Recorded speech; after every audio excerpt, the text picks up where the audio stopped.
And another video to look at. Whoops, see if you can figure out what movie this is.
Of course, maybe you'd like to see the Nicolas Cage interview. He's pretty interesting.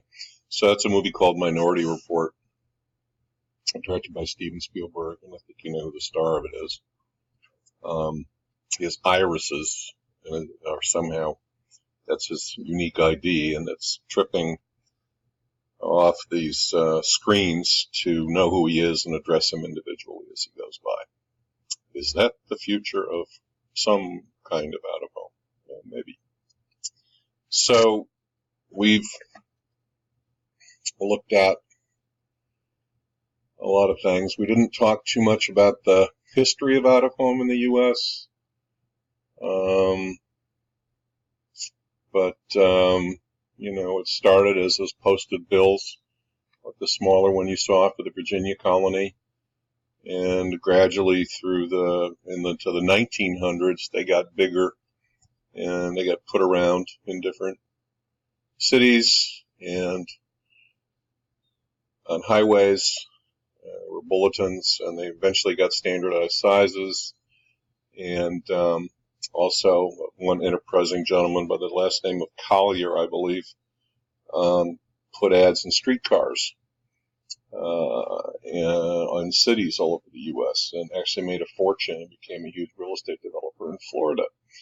But and now we see increasing standardization and a move towards digital and a move towards all different kinds of out-of-home and different places where people congregate and hang out. Okay, there's your history. So we all know that these are the three ways to measure and evaluate media types. And so where's out-of-home in all that? Well, when we look at the CPMs, and in the orange here you see bulletins, posters, and transit shelters, CPMs are very low. But these CPMs are based on, traffic counts of people going by and don't really take account of who's really looking at it and the difference between a left-hand read and a right-hand read on a highway. And it certainly doesn't account for differences in creative in terms of attracting eyeballs. But generally speaking, out-of-home is a relatively inexpensive way to reach people. Advantages and disadvantages of out-of-home. Well, first, the USP, it's unavoidable. So for a product that need a fast reach build, in other words, a product that needs to reach big numbers of people quickly, like a movie, like programming, like a new product, out-of-home is a great choice. It also can be targeted geographically to neighborhoods, to retailers, to banks, to sporting, workout places, reaches people between home and work, on the way to shop, Disadvantages are historically it's had a long lead time, meaning it takes, as we said, a long time to print and then ship the printed material and then go out and put it up. Digital signs overcome that. It's not a very good for response, the highway signs anyway. I think it could be argued that some of the place-based signs that tie in with mobile phones and stuff are maybe better for that. Also, the impression is short for the most part. There's very little depth of sale with most out of home. Here are the main players in the business. We talked about JCDecaux already. It's based in France.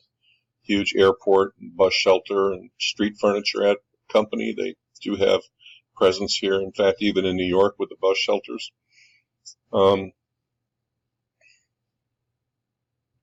Out front, Media is another big player. Clear Channel, another big player. Lamar is pretty much only in the U.S. Tends to be in some of the smaller markets. So,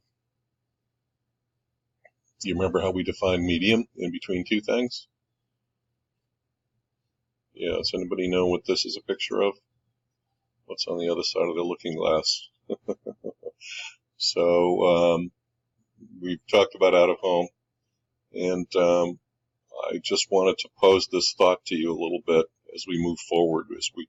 Next time we're going to talk about newspapers and then magazines, et cetera, but remember that we're the audience for media for the most part. Then there's the medium that we look at, but who's on the other side? Who is trying to communicate with us, and what do they want? What's the name of this? Okay. So, and in terms of the ads, who are the clients and who are the agencies? What is the media plan that's driving the selection of different media? So,